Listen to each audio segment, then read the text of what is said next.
प्रेमाची गोष्ट या मालिकेच्या 4 नोव्हेंबरच्या भागामध्ये मुक्ता खूप अस्वस्थ असते आणि स्वतःला दोष देत असते। म्हणजे सागरने इतकी मोठी जबाबदारी आपल्यावरती सोपवली आणि आपण ती जबाबदारी पेलण्यासाठी अजिबात योग्य नाही असं राहून मुक्ताला वाटत असतं आणि त्यामुळे मुक्ता या सगळ्यामध्ये खूपच आता हतबल झालेली असते। त्याच वेळेला आता इकडे सागर तिला सांगायला लागतो, हे बघा मुक्ता, मी तुम्हाला जे सांगतोय ते तुम्ही ऐकून घ्या, तुम्ही स्वतःला दोष देऊ नका। मुक्ता सांगते, पण कोणी केलं असेल हे? मला तर विचार करून करून डोकं फुटण्याची वेळ आली। सागर म्हणतो, कोण करणार आहे हे सगळं? आपण ना पोलीस कंप्लेंट करूया। यावरती मुक्ता सांगते, नको, या सगळ्यामध्ये घरचं कोणी इन्व्हॉल्व असेल तर?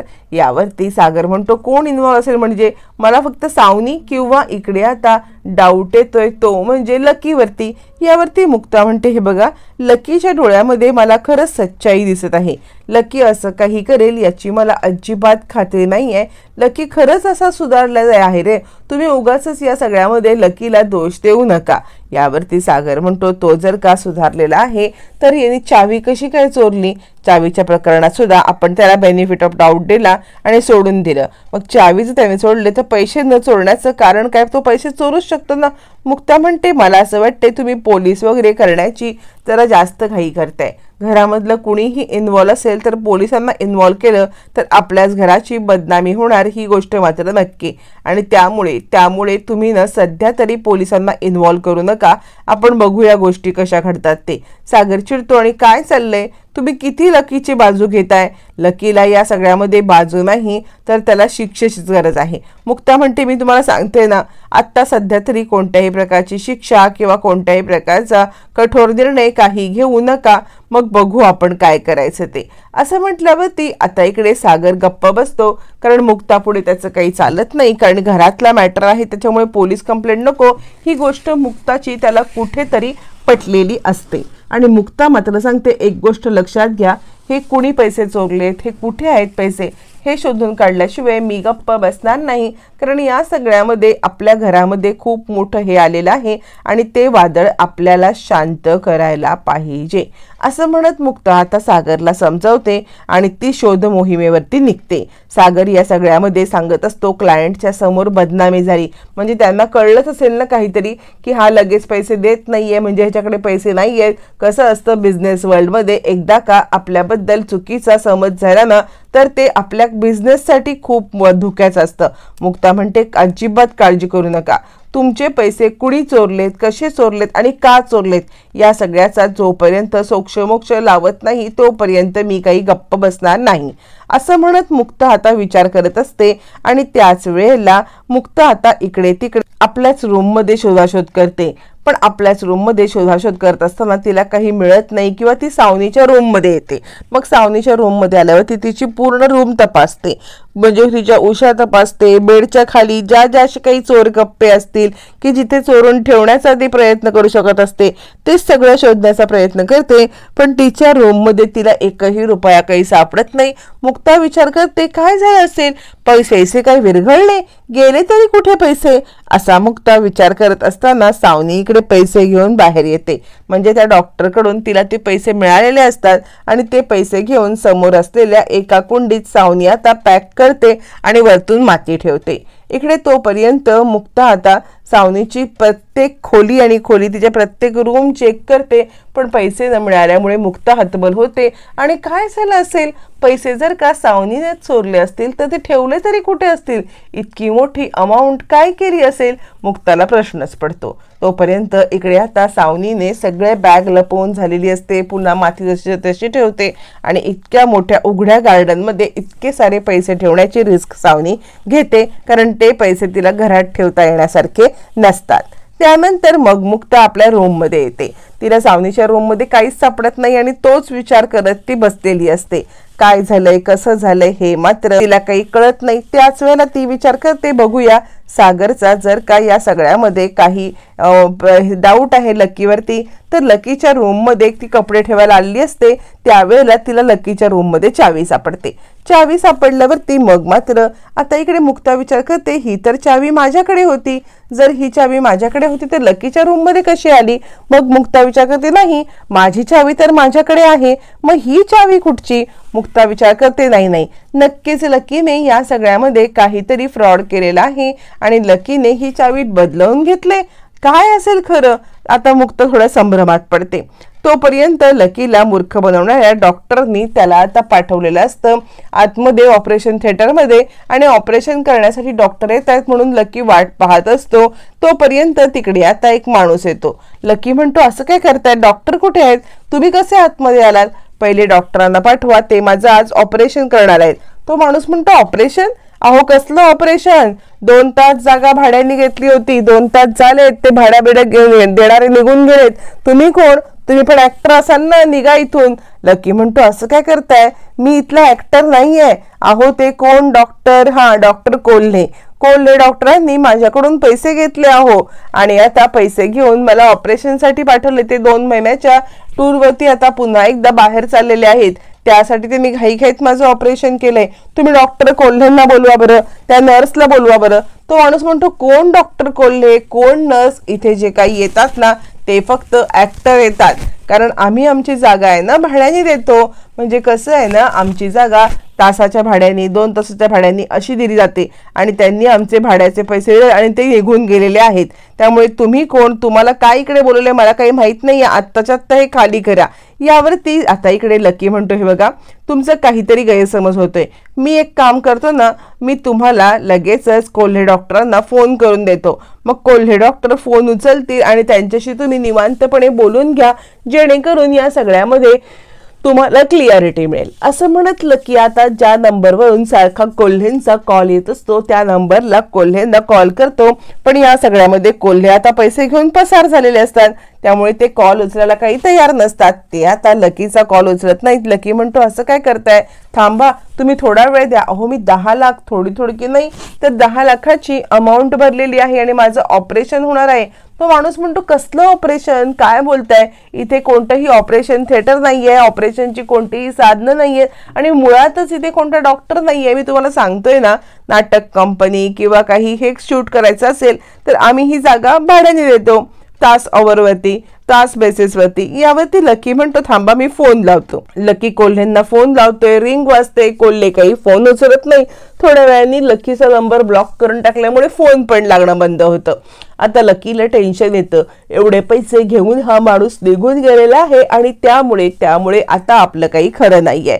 आणि तोपर्यंत लकी विचार करतो, काय करू. आणि तोपर्यंत इकडे आता स्वातीच्या डोक्यात विचार येतो की पैसे गायब आहेत आणि त्याच दिवशी नेमका आता लकी पैसे घेऊन निघाला होता. लकीकडे चावी सापडली होती. नाही, लकीचं हे सगळं बोलणं मला आता मुक्तापर्यंत पोहोचवायला पाहिजे. दादूसला सांगितलं तर दादूस खूप चिडेल आणि उगाचच या सगळ्यामध्ये लकी आणि त्याच्यामध्ये पुन्हा वाद होतील आणि मम्मीला त्रास होईल. मी फक्त मुक्तालाच हे सांगू शकते.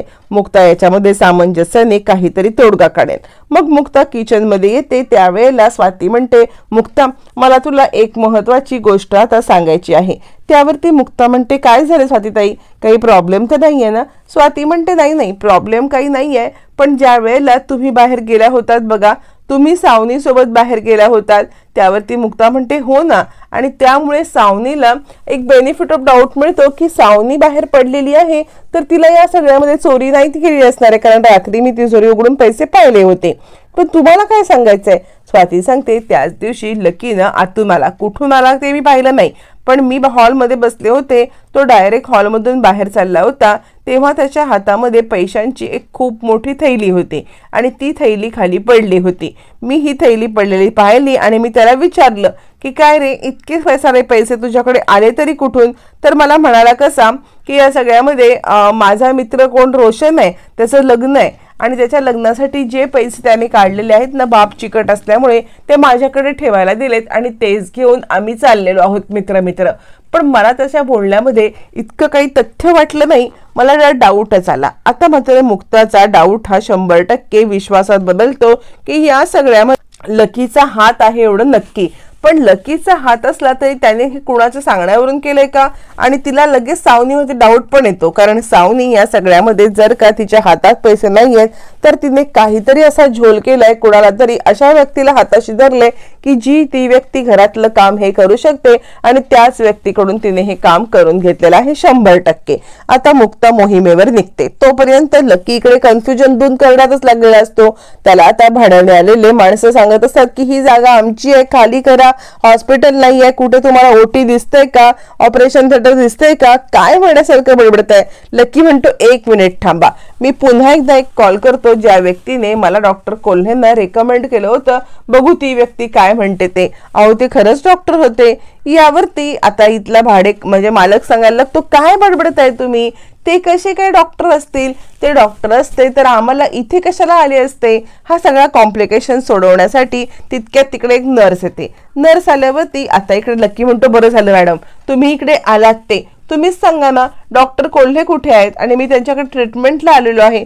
नर्स म्हणते काय बोलताय तुम्ही, इथे कोणत्याही प्रकारची ऑपरेशन होणारच नाहीत, इथे कोणत्याही प्रकारची ऑपरेशन होणं शक्यच नाहीये, कारण हे काही दवाखाना नाहीच आहे, हे हॉस्पिटल नाहीच आहे, इथे कसल्या सोयी नाही आहेत. अहो तुम्ही जे बोलताय ना ते पूर्णपणे चुकीचं आहे आणि मुळात मी नर्स नाहीये, मी एक ऍक्टर आहे, मी सुद्धा आवर बेसिसवरती ऍक्टिंग करते आणि इथे एक शूट होतं म्हणून मी इथे आले होते, बाकी काही नाही, मला माझे पैसे मिळाले मी निघते. आता लकीला काही गोष्टी क्लिअर व्हायला लागतात, कदाचित सावनीचा यात हात असेल का म्हणून तो विचार करतो काहीही झालं तरी सावनीला कॉल करतो. मग लकी सावनीला कॉल करतो आणि तो सांगतो सावनी तू मला जे डॉक्टर सांगितले होतेस कोल्हे, ते कोल्हे डॉक्टर कुठेतरी पळून गेलेले आहेत, माहित नाही कुठे गेलेत, तू त्यांना फोन करून बघ ना. म्हणजे मी त्यांना फोन करतोय, फोन उचलत नाहीये आणि ते निघून गेल्यावरती इथे काही माणसं आलेली आहेत आणि ती माणसं मला सांगतायत की ही जागा क्लॉक अवर बेसिसवरती दिली जाते आणि त्यामुळे या सगळ्यामध्ये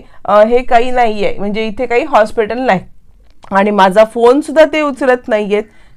यावरती सावनी म्हणते काय अशी गोष्ट झालेली आहे, तू एक काम कर ना, तू पुन्हा त्यांना कॉल कर बरं, त्यांना कॉल करून या सगळ्यामध्ये तू विचारून घे ना की ते कुठे आहेत, काय आहेत, कदाचित त्यांचं काही दुसरं काम असेल, दुसरं ऑपरेशन असेल, अरे त्यांची बरीच हॉस्पिटल आहेत ना, त्या तिकडे गेले असतील, म्हणजे असं काही घडलं नसेल, तू बघ त्यांना कॉल कर, ट्राय करत राहा, कदाचित तुझा कॉल उचलतील. लकी सांगतो अगं मी 100 कॉल केले असतील त्यांना, पण त्यांनी माझा एकही कॉल काही उचलला नाहीये आणि त्यामुळे म्हणूनच तर मी तुला कॉल केलाय ना. असं म्हटल्यावर मग आता इकडे सावनी म्हणायला लागते लकी तू एक ट्राय करत बस ना, तू जरा ट्राय केलंस ना तर कदाचित या सगळ्यामध्ये तुझा कॉल लागेल सुद्धा. असं म्हटल्यावरती लकी थोडासा अस्वस्थ होतो आणि त्याला सावनीवरती डाऊट पण येतो, पण सावनी कॉन्फिडेंटली सांगत असते की नाही ते असं काही नाही, ते खरेच आहेत, तू कॉल करून बघ. त्यावरती लकी म्हणतो अगं असं काय करतेस, तू कॉल कर ना, कदाचित तुझा कॉल ते उचलतील. सावनी हसत असते आणि मूर्ख माणसा माझा कॉल तो उचलेल पण डॉक्टर नाही तर तुझं ऑपरेशन कुठून करेल. असं म्हटल्यावरती ती लकीला म्हणते हे बघ सध्या मला वेळ नाहीये, मी थोडीशी बिझी आहे, तू एक काम कर, तू कॉल कर ना त्यांना, तू कॉल करून विचारून घे ना नक्की काय झालंय ते आणि ते का कॉल उचलत नाहीत ते. असं म्हणत सावनी चक्क फोन ठेवून देते आणि लकी गडबडतो. डॉक्टर म्हणतात काय झालं तुमचे फ्रॉड डॉक्टर भेटले का. यावरती लकी म्हणतो नाही हो, ते कसे काय फ्रॉड डॉक्टर असू शकतील, माझी ट्रीटमेंट ते करणार होते आणि तिकडून ते फॉरेनला जाणार होते. यावरती तो मालक हसायला लागतो आणि बास झालं, तुम्ही आता चेष्टा करू नका, कारण या सगळ्यामध्ये ही अशी लोक 100 येतात आणि अशी ऍक्टिंग 100दा होते.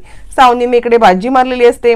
चला पैसे तर माझ्या हातामध्ये पूर्णपणे आलेले आहेत, पैसे हातात आलेत, आता या सगळ्यामध्ये यांना नाचवायला मला सोपं जाणार आहे असं म्हणत ती खूप खुश होते.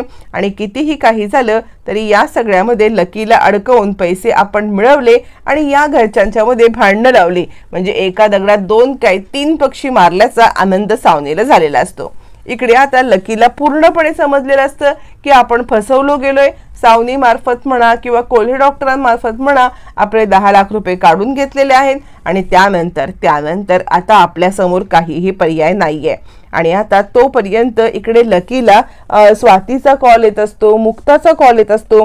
लकी गडबडतो, लकी विचार करतो बापरे, म्हणजे स्वातीताईने जे सकाळी माझ्याकडून पैसे बघितलेले पडलेत, कदाचित या सगळ्यामुळे तिने मला कॉल केला असेल का, कदाचित तिने हे घरच्यांना सांगितलं असेल का, आणि आतापर्यंत घरच्यांना कळलं असेल का की मीच हे सगळं केलंय, काय करू काय करू असं म्हणत तो कुणाचाही कॉल आता उचलत नाही आणि लकी चारी बाजूने अडकतो.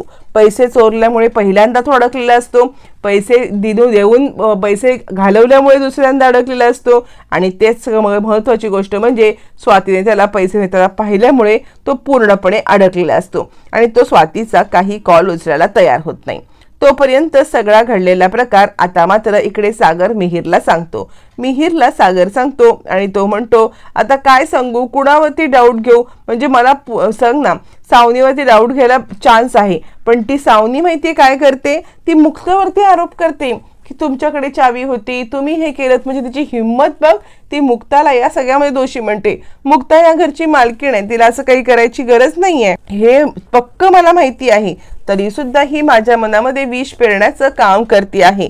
यावरती आता इकडे मिहिर म्हणतो, दादूस तुला माहिती आहे का, जे लोक जास्त अशी चोरी झाल्यावरती बडबडतात किंवा जास्त पद्धतीने सांगण्याचा प्रयत्न करत असतात ते लोक या सगळ्यामध्ये अडकलेले असतात. तुझा डाऊट बरोबरच आहे. हे सगळं जर कोणी करत असेल ना तर ती फक्त आणि फक्त सावनीच आहे. सावनीच या सगळ्यामध्ये ही घाणेरडी गोष्ट करू शकते आणि त्यासाठी मुक्ता वहिनीवरती आरोप सुद्धा ती करू शकते. त्यामुळे मला पूर्णपणे डाऊट आहे, किंवा डाऊट कसला, मला पूर्णपणे खात्री आहे की हे सगळं काम आता इकडे नक्कीच सावनीने आहे, तिने पैसे चोरलेत आणि सगळ्या विरुद्ध ही कारस्थानं केलेली आहेत. मग आता सागर म्हणतो, तिने जरी पैसे चोरले असले तरी आपल्याकडे कोणता पुरावा नाहीये ना, पुरावा असल्याशिवाय आपण कोणती गोष्ट आता बोलूच शकत नाही असं म्हणत आता मात्र इकडे तो लकीला सांगत असतो. लकी म्हणतो, हे बघ, चोर चोरी करताना काहीतरी पुरावा मागे सोडून जातोच, किती काही झालं तरी सावनीने पण चुकली असणारच आहे. तू शांत डोक्याने सगळा विचार केलास तर तुझ्या गोष्टी आता लक्षात येतील की या सगळ्यामध्ये तू शांतपणे विचार करून सावनीला अडकव. मी सांगतो तुला, सावनीच्या वागण्यावरून ती 100% दोषी आहे. मग पोलिसांना का नाही बोलवलंस, यावरती सागर म्हणतो, मी पोलिसांना बोलवायला निघालो पण होतो, पण या मुक्ताने मला थांबवलं. मुक्ता मला म्हटल्या की पोलिसांना बोलवायची काही गरज नाही, घरचं कोणी इन्व्हॉल्व असेल तर, आणि तिला लकीवरती डाऊट नाही, पण मला लकीवरती डाऊट आहे. पण मुक्ता म्हणतात लकी असं काही करणार नाहीये आणि त्यामुळे आता या सगळ्यामध्ये माझं डोकं फिरायची वेळ आली की काय खरं काय खोटं काहीच कळायला मागत नाहीये. त्यावरती मिहिर म्हणतो, तू काळजी करू नकोस, आपण या सगळ्यातून काहीतरी मार्ग काढूया. तोपर्यंत लकी खूप अस्वस्थ असतो आणि त्याला आता खूप त्रास होत असतो, म्हणून दारूची बॉटल घेऊन आता दारू पिऊन तो आता घरी आलेला असतो आणि त्याच वेळेला नेमकी मुक्तावरती जायला निघते. इकडे सागर आणि मिहिरचं डिस्कशन चालू असतं. तोपर्यंत लकीने खूप सारी दारू पिऊन वरतीपर्यंत पोहोचत असतो आणि दारू प्यायल्यामुळे आता कुणाला न बघता गुपचूप आपल्या रूममध्ये जायचं हे तो बघतो आणि मुक्ता मात्र लकीला पाहते की लकी आपल्या रूममध्ये आला, म्हणून म्हणजे मुक्ता त्याच्या मागोमागे येते वरती. तोपर्यंत इंद्राचा डोळा चुकवून लकी आपल्या खोलीत गेलेला असतो. मुक्ता आता दार उघडून आत येते आणि ती सांगते, मम्मी लकी कुठे आहे. यावरती इंद्रा म्हणते, लकी, अगं लकी नाही घरामध्ये, तो त्याच्या मित्रांसोबत चायनीज पार्टी करायला गेलेला आहे. आज तो काही जेवायला पण येईल असं मला वाटत नाहीये, त्यामुळे आपण आता उरकून घेऊया, त्याची वाट पाहण्यात काही अर्थ नाही, कारण लकी येईल असं मला वाटत नाही असं म्हणत इंद्रा आता इकडे मुक्ताला सांगते. पण मुक्ता विचार करते, कसं शक्य आहे, मी तर लकीला बिल्डिंगमध्ये शिरताना पाहिलं होतं, हो तो लकीच होता. नाही, मला लकीच्या रूममध्ये जाऊन बघायला पाहिजे, नक्की लकी इकडे आला होता, मग तो गेला कुठे, काय झालं, काय प्रॉब्लेम आहे ह्या मुलाचा, असा विचार करत मुक्ता आता लकीच्या रूममध्ये यायला लागते. लकीच्या रूममध्ये ज्या वेळेला मुक्ता यायला लागते तोपर्यंत लकी आता इकडे फोनवरती बोलत म्हणजे बघत असतो, हे सगळी घडलेला प्रकार करत असतो. मुक्ता त्याला कॉल करत असते, लकी काही कॉल उचलत नाही. मुक्ताला जरा टेन्शनच येतं, मग डायरेक्ट मुक्ता रूममध्ये येते. रूममध्ये येऊन पाहिलेलं दृश्य भयानक असतं. लकी दारू पिऊन आलेला असतो, पूर्णपणे दारूच्या आहारी गेलेला असतो आणि मुक्ता त्याला सांगायला लागते, काय झालं लकी, तू काय करतो आहेस, म्हणजे मी तुला किती कॉल केले, घरचे तुझी किती काळजी घेत आहेत. आणि त्याच वेळेला मुक्ताला कळतं की लकीने दारू प्यायलेली आहे. मुक्ता चिडते आणि लकी काय आहे हे सगळं, म्हणजे या सगळ्यामध्ये दारू पिण्यापर्यंत तुझी मजल गेली आहे आणि ते पण घरामध्ये असं दारू पिऊन आलेला आहेस, तुला लाज नाही का वाटत, असं म्हणत मुक्ता आता लकीवरती खूप चिडते. आणि काय झाले, तू काही गोष्टी असतील त्या मला खरं सांग, मला तुझ्या रूममध्ये चावी सापडली, स्वातीताईंना तुझ्या हातामध्ये इतकी सगळी कॅश सापडली, काय आहे हे सगळं, का हा स्वतःला त्रास करून घेतोयस? जी काही गोष्ट आहे ती आम्हाला सांगशील का? नक्की ह्या सगळ्यामध्ये काय झालंय? तुला कोणी अडकवतंय का? बोललं की गप्प बसून काहीच होणार नाही. तू जोपर्यंत बोलत नाहीस तोपर्यंत मला गोष्टी कशा कळतील? लकी बोल असं म्हणत मुक्ता आता एकच जयघोष चालू करते. आणि मला माहितीये तू चोरी केलेली नाहीयेस, तू या घरामध्ये चोरी करणार नाहीस, कारण तू ज्या वेळेला बोलत होत असताना चावीची गोष्ट तेव्हा मी ते पाहिलेलं आहे. माझा तुझ्यावरती पूर्ण विश्वास आहे. पण नक्की तुला कोण हे करायला भरीस पडते किंवा तो तुला प्यादा बनवलंय का? तू सगळं मला सांग. तू चोरी नाही ना केलेली आहेस? यावरती लकी रडायला लागतो. हतबल नजरेने मुक्ताकडे पाहायला लागतो. हो मुक्ता वहिनी, चोरी मीच केली. आता धक्का बसण्याची वेळ मुक्ताला असते. काय बोलतोयस लकी? तू का चोरी करशील घरातल्या घरात? तुला जर का पैसे हवे तर तू मागून घेशील ना. मला नाही पटत आहे लकी, तू का हे सगळं केलं असते? यावरती लकी म्हणतो, वहिनी इतका विश्वास ठेवू नको, त्या विश्वासाच्या मी लायकीचाच नाहीये. हो मी चोरी केली असं म्हणत लकीने आपली चोरी कबूल केल्यावरती मुक्ताला धक्काच बसतो. आणि लकीने चोरी केली, पण का केली? मुक्ता हुशार असते, असंच ती कोणत्या गोष्टीवर विश्वास ठेवणार नसते. बोललं की काय झालंय? मग लकी आतापर्यंत घडलेल्या सगळ्या घडामोडी सांगतो. कशा पद्धतीने तो डॉक्टरांकडे गेला होता, कशा पद्धतीने डॉक्टरांनी त्याला या सगळ्यामध्ये सांगितलं की तुम्ही वडील बनू शकत नाही. आणि मग सावनीने त्याला एका वेगळ्या डॉक्टरांचा नंबर दिला. त्या डॉक्टरांनी 10 लाख रुपयाची मागणी केली. त्यानंतर मी ते 10 लाख रुपये आपल्या रूममधून चोरले. रूममधून पैसे चोरल्यानंतर मी ते पैसे घेऊन त्या डॉक्टरकडे गेलो. पैसे घेऊन तो डॉक्टर पसार झाला. न ऑपरेशन, न कसले उपचार, न काही करता त्या डॉक्टर निघून गेलेला आहे. मुक्ता विचार करते, काय आहे हे सगळं? म्हणजे या सगळ्यामध्ये लकीला कुणी आता हे सगळं सावनीने केलेलं आहे. मग त्यावरती मुक्ता म्हणते, आता आपण गप्प बसायचं नाही. कितीही काही झालं तरी आपण या सगळ्यामध्ये सावनीला धडा शिकवायचा. यावर लकी म्हणतो, पण कसं शक्य आहे वहिनी? यावरती मुक्ता म्हणते, सगळी गोष्ट शक्य आहे. आपण सगळं केलं तर शक्य होईल. मी त्या सावनीला काही असा धडा शिकवेन ना की ती कायमची लक्षात ठेवेल आणि ती स्वतःहून आपला गुन्हा कबूल करेल. लकी म्हणतो, नाही ती नाही करणार. मुक्ता म्हणते, माझी युक्तीच अशी आहे ना की आता ती स्वतःहून कबूल करेल की मी चोरी केलेली आहे. तू काळजी करू नकोस, मी तुझ्या पाठीशी ठामपणे उभी आहे. असं म्हणत मुक्ता लकीला धीर देते. आणि या सगळ्यामध्ये सावनीच्या विरोधात लकी आणि मुक्ता दोघंजण ठामपणे उभे राहिलेले आहेत. आता दोघंजण सावनीला कसा लढा शिकवणार हे मात्र पाहणं फारच रंजक ठरणार आहे.